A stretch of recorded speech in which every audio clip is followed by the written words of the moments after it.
Namaskara and welcome to BIC Talks, a podcast brought to you by Bangalore International Centre, where we present conversations that move, inform, and encourage discourse.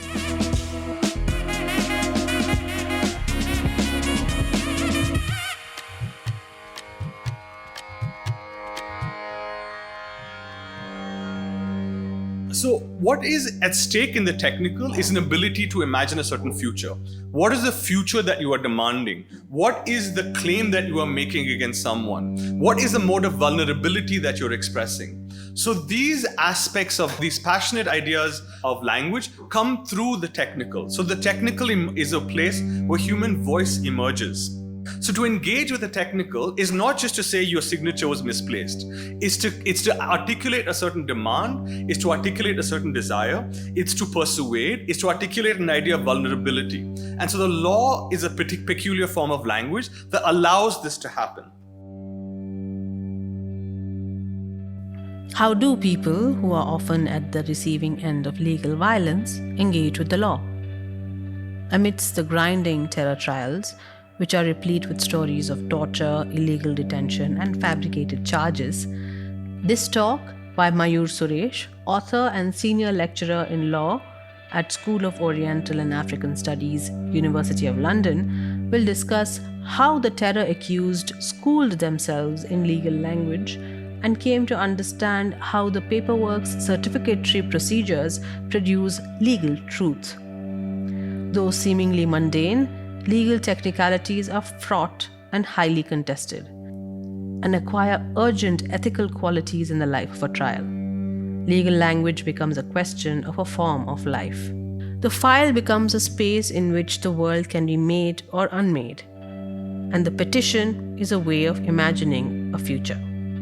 In attending to the ways in which legal technicalities are made to work, through legal language and through files, Mayur offers a way of understanding how human expressiveness, creativity, and vulnerability emerge through the law. This episode of BIC Talks is an excerpt from the lecture and conversation with Mayur and Leah Verghese, research manager at Daksh, which took place in the BIC premises in mid-December 2023. And now, over to Mayur. Thank you so much, Lekha, and thanks to the BIC team for having me here. It's a bit of a homecoming because I've never actually spoken about my work in front of my family, so I'm really glad they'll have the opportunity to see it or to hear what I'm going to say. And I just want to acknowledge my niece, Ria, who's come, and hopefully the book will inspire her to have curiosity about the world as well. The book is interested in ways in which people who are accused of terrorist crimes come to inhabit the space of law, right? The terrorist crimes, which are thought of as the most heinous of crimes. There's a lot of discourses and narratives of violence, of torture, of long years of incarceration, decades of incarceration, after which you are proved to be innocent and acquitted. So maybe just some background about the UAPA, or the Unlawful Activities Prevention Act, which is the primary anti-terror law in India at the moment. So we kind of have a general sense in India that the UAPA, or the anti-terror law, is being used not to stamp out terrorism, but is being used to target minority populations and to target democracy rights activists. Right? So that's the general sense we have. And just to flesh this out a bit more, some recent research that we've been doing since 2014, there have been about 3,500 people arrested under the UAPA charges. Right? 78% of those people have been Muslim, which is a disproportionate amount of people compared to the population. Most are not for violent crimes. Most are for crimes of membership, of speech. So things that you think of terrorism, that isn't your normal, that isn't what people are being accused of. And the history of anti-terror laws shows that these laws are not something that's used to deal with an exceptional moment in time. They're periodically used over and over again. So the book seeks to make two departures from scholarly literature on anti-terror laws. The one thing is to think about the state of exception. So people talk about the state of exception or exceptional laws in different ways. And so one obvious way in a milieu of grinding terror trials, in a milieu of torture, in a milieu of where people spend years and years, if not decades, in incarceration, is to go down the idea of the state of exception. Right? The problem with that historical narrative is that you have these terror trials repeatedly coming into fore. So it's not so much a way of dealing with an exceptional situation as it is about dealing with controlling populations, about clamping down on certain sets of people that the government of the day does not like. The second reason why I don't go down the way of thinking about the narratives of exception, the narratives of violence, is because if you go into a courtroom, what actually is actually the core of any trial is these technical things. So when you're even in instances where there's vast violence, where there are issues at stake which are somehow kind of excite passions, the issues are still very technical. Was a document signed properly? Was a lawyer's objection properly recorded by the stenographer? Was an evidence properly submitted with proper certification? So it is these technical, these small details that form the center or the heart of the book, even in a terrorism trial, right? And so it's these details that form the preoccupation with how people understand the law and the actual practice of law.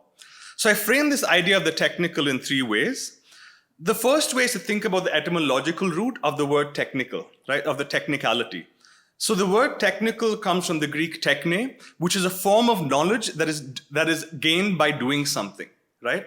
So when one of my ethnographic interlocutors, he basically said, he told me as I did my fieldwork in Delhi's courts, that I may have akshar gyan, that is, I have trained in the law, I can write out the law, but he has anubhav gyan, or experiential knowledge, right? So it's this form of knowledge that emerges from a certain practice of law, and it's a form of knowledge that emerges with experience.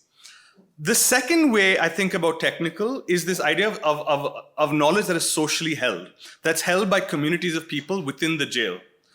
So in Delhi, at least, and this is still the same situation, because all terror accused are considered high security prisoners, whether you've been accused of a violent crime or a crime of speech, so something like hypothetically a part of India should be free, right? That is considered a terrorist crime. So all of these people are kept in the same high security ward, regardless of the actual security threat that they pose. But what happened in those high security wards is that knowledge was shared. So in the book, I talk about an instance where the prosecution had failed to engage with a certain procedure. The one terror accused realized this, filed an application, was acquitted or discharged of the case, and similar applications were filed by different people in the same who emerged from the same jail cell and from the same ward, right? So this idea of knowledge that's socially held. The third way I think about technical is to think about, one can say these are boring things. Who cares if a document is signed properly? Who cares if something is not signed appropriately, right?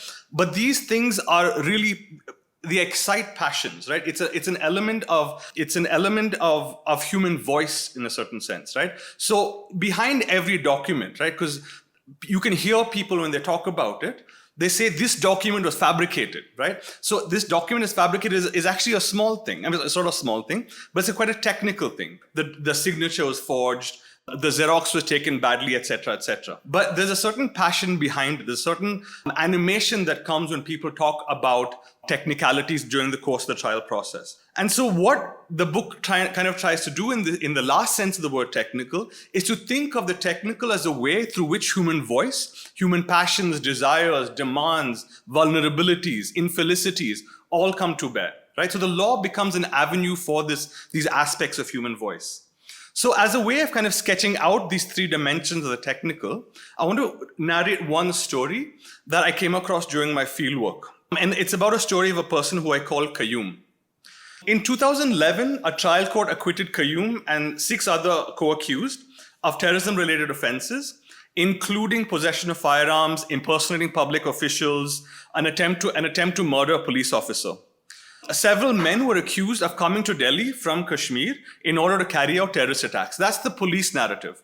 So according to the police narrative, what was happening, or what the occurrence was, is the special cell, that's a special cell of the Delhi police, received information that, from a secret informer, that a certain person, a number of people would be coming to commit these terrorist acts. They would be coming via a certain highway into Delhi, And they were also given the registration number. According to the police, they set up barricades. The car approached. The car sped away. The police gave chase. And then there was a shootout. In the shootout, none of the police vehicles were hit by bullets, right? And there's also a scene in the final judgments where a police officer allegedly ran over there, picked up a grenade and threw it over there, but the grenade never exploded. So there's almost cinematic idea of what was happening in a terror event. And so what happened thereafter, according to the police, is that the people who were arrested at that spot where the encounter took place, is that they gave information that this person, Qayyum, who I came to know, was arriving at New Delhi railway station. The police then said they went to New Delhi railway station and arrested Qayyum and others. They say they got vast amounts of money, fake currency, ammunition, etc., etc. And the allegation was that they're working on behest of Pakistan's ISI. So the defense of Qayyum and his co-accused was the entire story was fabricated. The entire story, the car chase, the shootout, the way they were arrested was entirely fabricated. Qayyum says, and he has some documents to back this up, that he was actually abducted by the Kashmir police and then transferred to the Delhi police 6 days before the actual event. But Qayyum needed a way to figure out how to prove this. What ultimately happened in the case is that Qayyum and his co-accused were all acquitted. The trial judge in the trial court asked the Delhi police to commence charges of fabrication of evidence and other perjury charges against the police officers. So this judgment was made possible primarily due to one of the reasons why the judgment was made possible was because of the efforts of Qayyum and his co-accused. So Qayyum, in my interviews with Qayyum, he told me how this happened, how he got acquitted. So Qayyum realized that the first moment when he went to court, the issue was one of a linguistic one, of understanding the law. It was as if this law was alien to him. They spoke in language that was not amenable to understanding. And anyone who's been to a courtroom will often know that you do not know what people are saying in the courtroom. It's an alien language, right? And they also did not ultimately trust their lawyers. They believed that the lawyers were on the take from the Delhi police, that the lawyers would kind of cut deals with them, acquittal there, conviction here, bail here, no bail there. So that was kind of what motivated Qayyum to start learning the language of the law. And then they realized, Qayyum and his co-accused realized slowly, that in order to be acquitted, in order to gain something from the court, they would have to learn the law and do the work for themselves. So the first hurdle, as I said, was an issue of language. They did not understand what was being said in the charge sheet against him, right? They didn't understand legal language, but also given the fact that charge sheets in Delhi are written in Hindi and English, and they only could read and write Urdu, that was the major problem. So what they did was, it was a slow process of collaborative translation of the documents. What they would do, basically, is one person who knew a little bit of Hindi, he would read it out in Hindi. They would transcribe it in Urdu. Someone would know English. They would translate that out into English. And this is what they did for every document that was formed part of the case. And I'll just read this bit out of the interview I did with him. I don't understand English that much, but whatever I could, I read and I tried to understand. Some of the boys could not read Hindi, so someone used to read it out in Hindi, and I would write it down in Urdu. Then I would read it out to my friend, and he would write it down in English. Like this, we translated into English and Urdu to English, because if people cannot read the documents, the case itself is bad. People have a right and should know what is written in the law, in law books, right? So over here, you can already get a sense of his anger at not being able to read. So this idea of passion comes about here as well. So what Qayyum, as they kind of translated the court documents, what they slowly realized was that the entire case was built on a series of logbooks. If the police officer receives secret information, that needs to be maintained in something called a daily diary. If a police officer leaves the police station, they need to make an entry in the daily diary. Similarly, when they come back into the police station, they need to make an entry into the daily diary. If they take out ammunition, that needs to be registered in the ammunition logbook. If they take out a gun, that needs to be registered in the arms logbook. If a vehicle goes somewhere else, you get where I'm going with this, right? Every single document, every single thing that the police did needs to be documented somewhere. So they realized that the entire case is built on these documents. So it's built on these small, like insignificant logbooks. And so then they began this multi-year effort to get copies of these documents. The Delhi police did not submit the original documents, right? So the aim of Qayyum and his co-accused was to was to get access to these documents. So crucial to this success was the RTI, or the Right to Information Act. So they used RTI applications to get access to these logbooks. And again, I just want to read out how they came to know about the RTI Act. One night we were watching the news. There was a TV in jail. So then we saw the news and we heard that the RTI law had come into force. After that, we asked our lawyers to bring a book. We read it a bit by bit. We translated it bit by bit. And we realized that the RTI letter is like a patar ki lakir, or line in the stone, or something that's impossible to change. No one can lie in it. We started in 2006, but we did not get any response. And then in 2010, 2009, we started getting responses. And so little by little, through this slow process of translation from Urdu to Hindi, then to English, and then back again, they were able to write out these RTI applications. And again, he says, my English is bad, so my co-accused, he knew English, he wrote it out. We sat together and decided what to write and what to ask for. We used to write it out first in Urdu, and then he would write it out in English. Then we gave it to our lawyer, who submitted it. So Qayyum and his co-accused asked for documents that the police's case was built on. So for example, if Qayyum was arrested at the railway station, the railway police should have an entry somewhere that Qayyum was arrested here. If you're arresting someone else in a police of one jurisdiction is arresting from another jurisdiction, the police need to enter something in the logbook there. So they attempted to get these documents out. I'll read out again what he said about the RTI Act. He received the RTI applications, and then this is what he says about the replies to the RTI applications. The police officer's statement in the charge sheet said that one day he received information from a secret informer that a terrorist is coming by rail and that he and other police took certain cars to the railway station. He reached the railway station and caught me near the Gurudwara. That police name and vehicle number are written in the RTI Act, in the charge sheet. I filed an RTI naming the relevant policeman. I said, give me the daily diary entry about these policemen. The DD entry showed that the police officers who allegedly were on duty arresting me were off on duty somewhere else. The vehicles that were used to arrest me were on Thane detail somewhere else. Some of them had gone to Sangam Vihar. None of them had gone to the railway station. I filed an RTI with the Paharganj police station, and they said that's the police station where he was arrested from, the jurisdiction where he was arrested from. They said, we have no such record. We have no such record of any incident. If a militant is caught, then there is a red alert. Wouldn't the police force know? Wouldn't the Paharganj police force know if there was a terrorist who was caught? That answer also came. Then we put all the paper together and produced it before the judge. We completely destroyed the witnesses. We cross-examined the witnesses ourselves. The RTI application replies contained the logbook, which showed that the arrest of officer who arrested Qayyum was not on duty that day. You can't change the logbook. They copied the logbook, put a seal on it, and sent it to us. The same with the DD entry. They copied it, put a seal on it, and sent it to us. And so from this brief narrative, I just want to think about some points of the technical, right?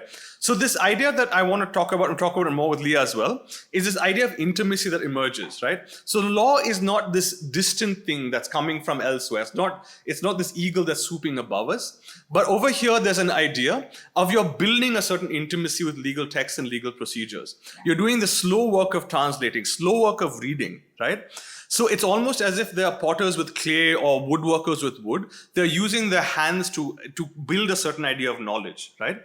But this knowledge is dangerous. They knew, even though Qayyum has this bravado, and we can probably grant him that because he was finally acquitted and the judge ordered a prosecution of the police officers, they knew that anything they do could rebound against them. That whatever actions they did could have potentially bad consequences for their case, right? The second thing about this idea of the technical is to think about how legal knowledge is produced. So we often think of the repositories of legal knowledge as being courts, legislators, high commentators of law. But what emerges over here is an idea that legal knowledge is produced in everyday settings. It's this idea that I can speak in the same voice of a judge. I can speak with the same authority of someone in the legislature, right? So I can produce legal knowledge by working with these technical details. In the book, I call this recycled legality. It's, I guess, something else we can think about, but we can talk about later. But it's this idea that I'm putting together things. It's not this idea I'm learning from teachers and therefore I know the law, but rather it's through an experiential, through kind of an everyday feeling around of the kind of legal text, and I'm able to produce legal meaning and legal knowledge. The third aspect of the technical that I think emerges over here is this concern with paperwork. We all know that paperwork does not just document reality. The idea of a false confession means that I did not make the confession, nevertheless, I am said to have produced one. So it's this idea of a fake reality that's being produced.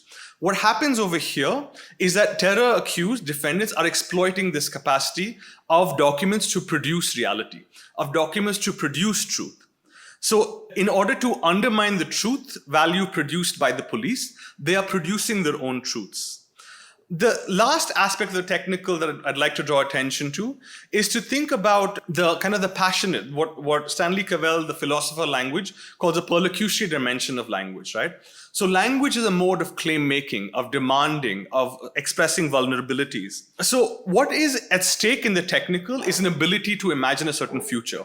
What is the future that you are demanding? What is the claim that you are making against someone? What is the mode of vulnerability that you're expressing? So these aspects of these passionate ideas of language come through the technical. So the technical is a place where human voice emerges. So to engage with the technical is not just to say your signature was misplaced. It's to articulate a certain demand, it's to articulate a certain desire, it's to persuade, it's to articulate an idea of vulnerability. And so the law is a peculiar form of language that allows this to happen. And maybe the last point I'll make, because I realize we're living in a different time from when the book was written. So what does it mean to look for life, to return to the subtitle of the presentation? What does it mean to look for life in a place of devastation? People are in the book, I speak about one person who was in jail for 14 years. He was arrested as a teenager and finally acquitted after 14 years. He spent 14 years of his formative period of life in prison. Right? And it's a heartbreaking narrative. But what does it mean to look for life in a place where you might only see death and destruction? We can only see a degraded form of life. So I would argue one mode of responding to that is to think of high constitutional terms: right to life and liberty, right to freedom of expression, right to dignity, etc., etc. Another mode, I would argue, is looking downwards, looking at the mundane technical aspects of the law that allow you to recover a way in which to inhabit the space of the law. And this is particularly important in the present moment where India finds itself in a very dark place. So it was very inspiring during the CAA protest, where people recited the Constitution in public together. And that's one mode of inhabiting, of claiming a space. Another mode of claiming a space is a return to the technical, where people might see exception and violence. It's the technical that allows people to claim against the state in these very dark times. Thanks, Mayur. That was a great presentation. This is a great book. I urge all of you to buy it. It's of interest not just to legal scholars like me, but to anyone, and it's not written in legal jargon, so it's of interest to everyone. As somebody who studies the justice system very deeply, there's a huge dearth of ethnographic work on the legal system in India. A lot of the work is by legal academicians, and we don't see a lot of academic work on the everyday life in the courts. What are the relationships between the various people who inhabit these spaces? The court staff, the munshis, lawyers. We only hear of, of trials and judgments and things like that. So in that sense, this is a really interesting book. So maybe I'll begin, Mayur, at the beginning. What motivated you to take up this subject? And also, why did you choose Tees Hazari as the site for your research? So I guess for me, so I used to work at ALF in Bangalore. And at that time in 2006, there were lots of people being arrested for UAPA, nothing on the scale of what we're seeing now. And so that kind of excited my interest in UAPA, anti-terror laws. And then a friend and a colleague, Jawahar Raja, was defending the Students' Islamic Movement of India, or SIMI, before a tribunal. And he asked me if I'd want to join him. And I said, yes, it's a great learning opportunity. So I did. And I think what happened after that is because we won for 12 hours the case of SIMI, before it was stayed by the Supreme Court, Jawahar started getting lots of requests to do terror defense to UAPA cases. So that kind of it was just really intriguing, because you go with a certain sense of that the court is going to be obsessed with issues of religious identity, of freedom of expression, freedom of association, prosecution of minorities. But the actual everyday of court is obsessed with these documents and signatures and stamps and files and stuff like that. Why did I do it in Tisazari? Simply because most of the cases at the time were in Tisazari courts. It's also a fertile ethnographic space. Was Asia's largest court complex. Has all those like epithets attached to it. So it's quite an atmospheric place. But the simple reason is that at that time, all of the judges dealing with special cell cases sat in Tisazari courts. There was one murder case that had a terrorism angle to it, which was in Saket, which I also followed. Another aspect of the book that I found very interesting is this aspect of custodial intimacy. We think of terror suspects, actually not just terror suspects in any criminal case and law enforcement agencies as being adversaries. Obviously, we would think that terror accused would hate, detest these people who have put them in this position and would not be able to deal with them normally, person to person. But what, Mayur, you found in your book is that that's not true. There is a certain degree of camaraderie. And my instinctive reaction to that again was, maybe this is Stockholm Syndrome. But what you found is that it's not. If you could just unpack that a little for us. So I guess there are two ways of thinking about it. So one way, just to narrate what happened in the book is, during the SIMI tribunal hearings, I came to know a person called Yasin Bhai, who is a very funny person, but he was the Gujarat president of SIMI. He was also based in Delhi for a period of time. And we would go to the tribunal hearings and you start hugging the government officials who banned his organization, people who arrested him and imprisoned him. He was convicted by a trial court of sedition and membership of a terrorist organization. But he would go hug them, hang out with them, joke with them, talk about when they're going to have biryani next together, stuff like that. So that part was just confounding to me. The other part is that, like, as I did my fieldwork, this human rights angle, right? You go thinking that police are the evil devil, and they're not happy characters, they're not savory characters. But I guess what happens is that you find that police are complicated people, that actually some of them are quite funny, some of them are quite genuine. It's difficult to pass out kind of the nice aspects and the really disturbing aspects of the personalities. So I think I'm kind of coming at two angles. So there's a moment in the book, I'll give you a spoiler, where basically there's this really amazing conversation between this person accused of murdering a police officer and the police officer. They're both talking about life and death, love, friendship, and it's really interesting conversation about what it means very ethical conversation about it, right?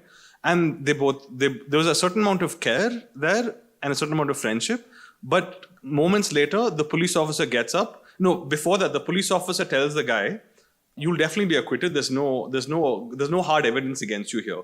So don't worry about it too much. Then he goes up, he gets summoned as a witness and said, yes, I saw him shoot my colleague. Right? And so it's these moments I'm trying to understand. It's still difficult to wrap my head around what it means to be friends with someone who's accusing you of murder. But I guess what ultimately people say is that, we've been in jail for 14 years.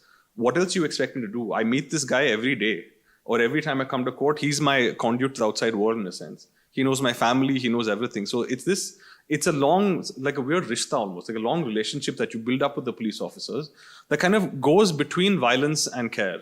So it's kind of the enmeshing of these two things that I try to make sense of with this idea of custodial intimacy. There are multiple law enforcement agency personnel who know that these cases are fabricated, who know that they are lying on the stand, but they still go through with it. So what do you think are the incentives, disincentives within law enforcement that create this?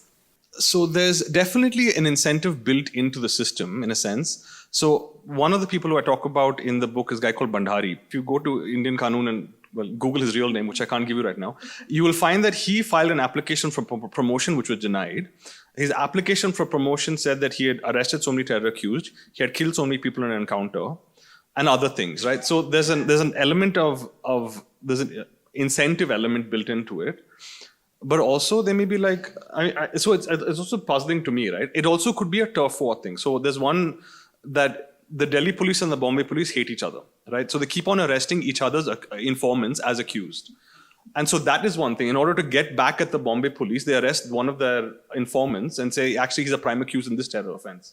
So there's that as well. So it's almost like this gang warfare type thing. So it's a war of attrition almost. Like you try and get as many people from the other side as possible. But let's say even if the person is not and doesn't fall to any one of these categories, I really don't know why police sometimes arrest people. They may be guilty, which is why they arrest them. But it's difficult to pass that out. I don't know. There was one moment where they've arrested this Maoist, the person who was accused of being Maoist. And the police officer was actually kind of sad to arrest the person. He says, if they took away my land, if they took away my home, if they evicted me from my home, even I would pick up a gun. What else do you expect me to do? But this is my job, so I have to do it. So it's this idea of this regularity. This is just what I have to do in order to get in my job. And I think that's probably the sense I got. Yeah, the regularity and, this is business as usual. And in some sense, there are incentives for, there are targets that they have for arrests, things like that. Yeah. So this turf war that you mentioned, this was one of the funny things in his book. So Mayur's book is not just a grim account of terror trials. There's a lot of dark humor in it. And a section that I really enjoyed was the one on rumors. The rumors that make the police sound really omnipotent and omnipresent.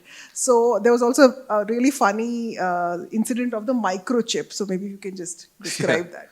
So I guess just in the point of humor, it's a lot of gallows humor that happens in the thing. So they're constantly talking about who's going to die first, who's going to get acquitted first. Like is that type of humor. Yasin Bhai, he once asked me, "Do you know why Muslims have five children?" I said, "No. Why do they have 5 children? One will get arrested, one will be encountered, one will get something else, one will get something else. I would need at least one to take care of me in my old age." So it's that type of humor that comes out a lot. But this is not that instance of that.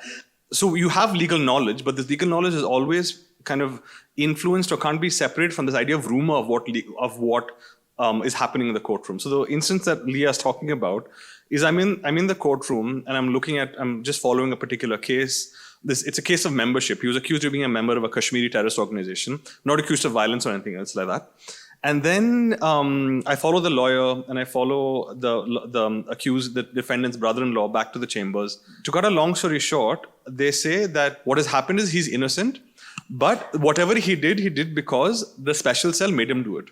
So I'm like, how do you know the special cell made him do it? Because they implanted a microchip into his head. And I'm like, oh, how do you know they implanted what do you mean a microchip inside his head? Then the guy had a scar on his head over here. And they said, you can see the scar, that's where they put the microchip.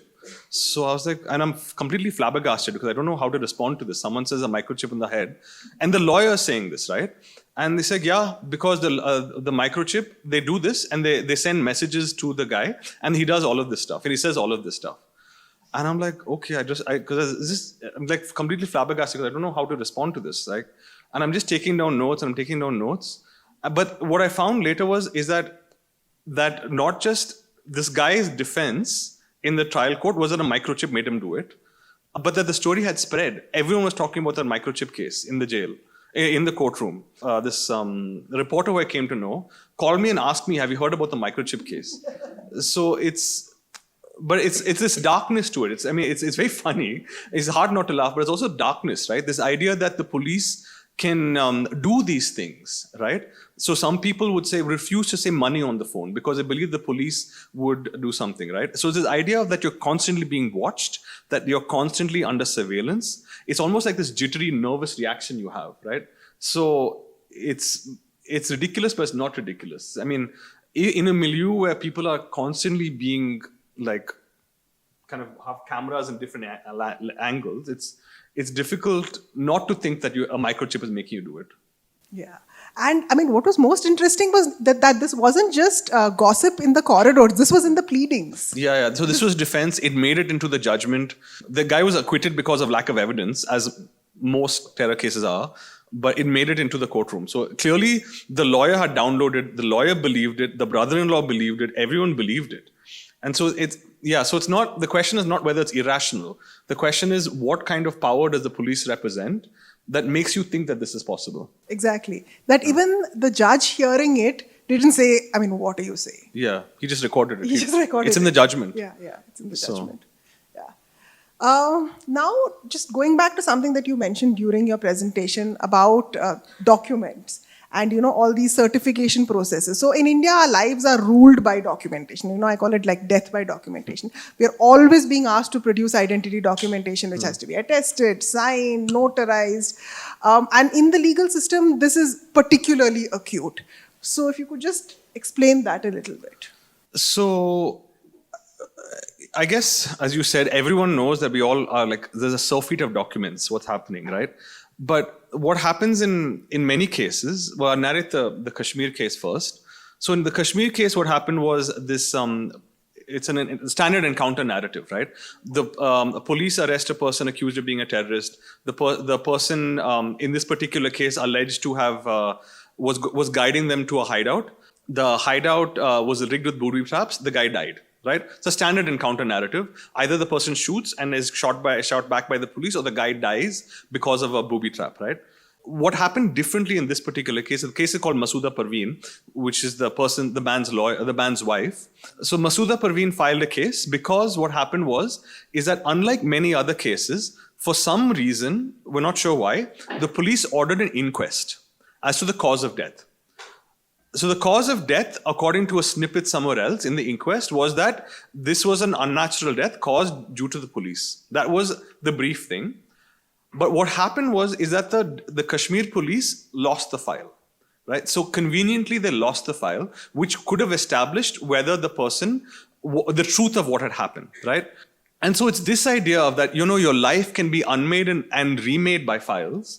That is something that the terror accused knows. So in Qayyum's narrative, we see that he knows that in order to show his version of the truth, he needs to get access to these documents. He needs to put these documents on record or prove that these documents exist. It's not that he needs to prove he needs to prove his narrative is right, but he needs documents to prove it. So the access to documents becomes very important. And there's this short story by this Jorge Borges, this Argentinian author, who talks about this magical encyclopedia.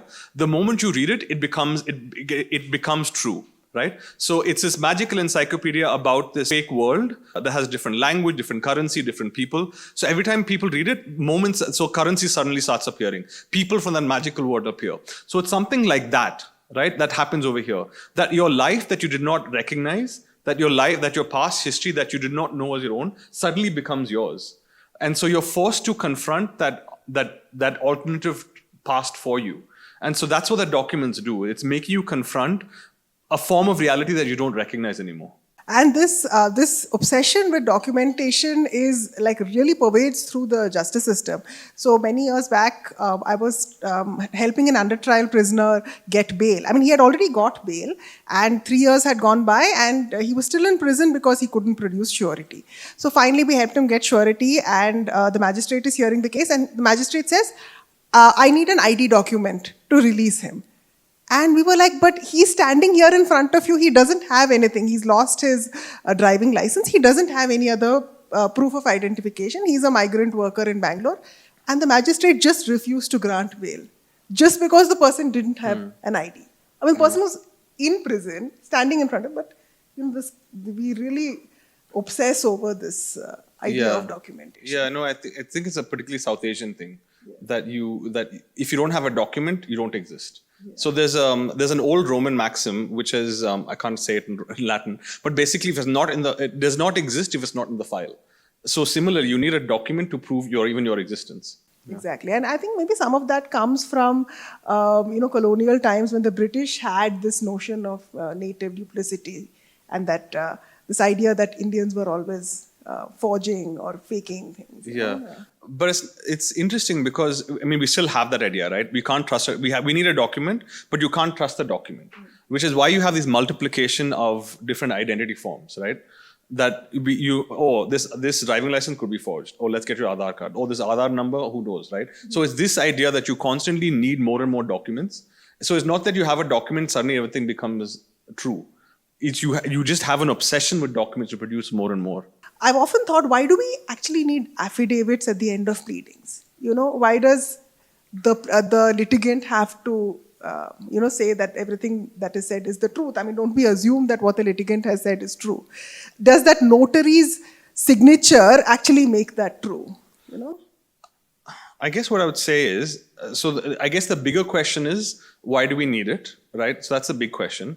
I guess the smaller question is that at least for the terror accused I'm talking about, the absence of a signature is a big thing, right? Because then you can say, listen, the guy did not sign it, right? How can you rely on it if the guy did not sign it? The guy did not sign it because he knew that what he said was untrue, right? So I think it's these kind of things which I think I don't know. So I guess the big question is, why do we need it?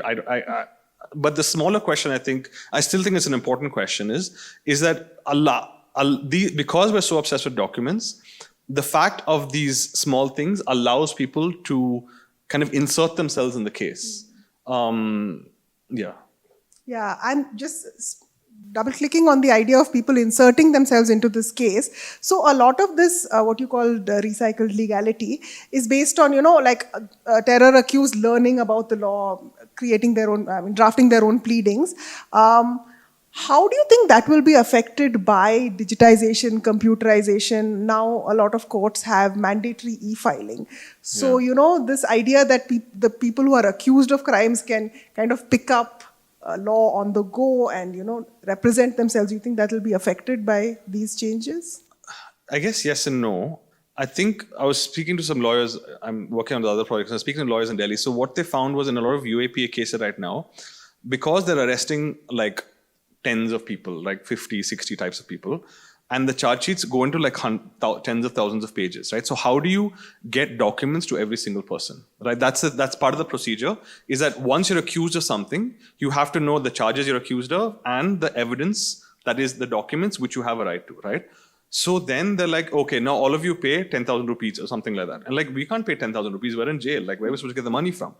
And then it's like, okay, we'll give it to you on a pen drive. But if you're giving it on a pen drive, then we need an access to a computer in jail, right? And so it's these things which I think, but ultimately, in this particular case that I'm talking about, they ultimately gave it in a documentary form because that was the easiest, if not the most, and definitely not the most cost-effective thing to do, but that was the easiest thing to do, and something that's mandated by law, right? So I guess in the lower courts at least, and which also, I mean, things like, if you, on the pure kind of straightforward litigation level, the idea for example, an e-court is something that really deprives you of an ability to speak, right? You can't speak to your lawyer if you're through video conferencing. You can't speak to your family if you're video conferencing. You can't speak to other accused in different cities if you're in video conferencing, right? But what some defense lawyers are saying is that they're inviting video conferencing because they know when in a criminal trial, I have to identify a person. Sorry, Leah. Identify Leah as the person who committed the crime. I'm a witness, identify Leah, right? But if you're on a video screen, the connection is hazy. That is a way in which you can say that the identification, or you can challenge the identification, right? So it kind of cuts both ways. On a pure kind of fair trial, that kind of level, I think it probably is harmful to the accused, but there are ways in which I think these, like I said, the itinerary of these technical things isn't actually clear. For example, if I didn't get my charge sheet in hard copy form, I can say I get a discharge because I did not get my charge sheet. So I think it's not clear what will happen. Something that struck me when I read your book was, the shambolic state of the legal aid system. So a lot of these terror suspects now, they have to figure out the law and start defending themselves because they have inept or compromised lawyers. So just wanted your thoughts on that. I mean, why is it that we don't have good enough legal aid to represent these people? So this is the defendants. I don't want to impugn, as fellow lawyers ourselves, I don't want to impugn the good standing of lawyers, but not that it, anyways. But I think these are terror accused who are very suspicious. Like, so coming back to the rumors, right? They're very suspicious of everything that's happening. So, and lawyers are also overburdened. Like, we have there's a case every single day. I don't have time to speak to you. But then the terror accused be like, oh, he didn't speak to me because of something else. Right? There's this constant fear of what's happening and what could be a deeper reason behind silence or doing something else. So that's definitely a terror accused thing. I think so. In Delhi right now, they have something called remand lawyers. There's a defense lawyer in every court. I don't know this position in other jurisdictions, but I think the point is that people who are supposed to be well versed in the law also don't know the law, right? So one of the judges, prosecutors, government officials, they're supposed to know it, and they can be caught off guard. So the question isn't so much of, I don't know. I mean, you could say quality of lawyers is bad or judges is bad, which is true. But however good you are, you will never know the law completely. So in one of the chapters, I talk about this small technical procedure to file terrorism cases where it wasn't being complied with, right? And somehow everyone, for 8 years, people had not realized that this was a requirement. And someone found it. So it's this idea of like sudden shifts of meaning, sudden new procedures, that's constant. Yeah, and maybe it is like, even in the practice of medicine, we see this, that it is the patient who has to do a lot of work and really, I mean, if you have a chronic, rare kind of disease, then the patient really has to put in a lot of effort to understand their own condition, and you can't just rely on the doctor. So maybe it's like that with criminal lawyers as well. I mean, the accused is the most invested in it. So. Yeah, because they're going through it, they don't trust anyone. There's a feeling of being left alone because your family can't visit. The only people who you have are your people in the high security ward. And so there's a great amount of investment, which is really surprising because they sustain the investment not just for 1-2 years, but like 10, 14, 15 years. Zooming out a little, I wanted to just talk a little bit about UAPA, which was supposed to be this exception. It was supposed to create a sphere of exclusion. And now it has really been normalized. Like recently, some college students who were cheering for Pakistan in the World Cup were arrested, or an FIR was filed against them under UAPA. So, really farcical UAPA cases are being filed, And as most of you know, it's very difficult to get bail under UAPA. You end up spending a lot of time in prison. So just wanted your thoughts on this normalization of UAPA. So one of the instances, when we were doing the Simi tribunal, one of the instances was according to the police, this policeman is walking down the road, and then he suddenly hears someone saying in Maharashtra, he was seeing someone in Maharashtra in his house saying Khalistan should be free. So he went in and arrested them. It turns out they have some in between some dispute. But so I think this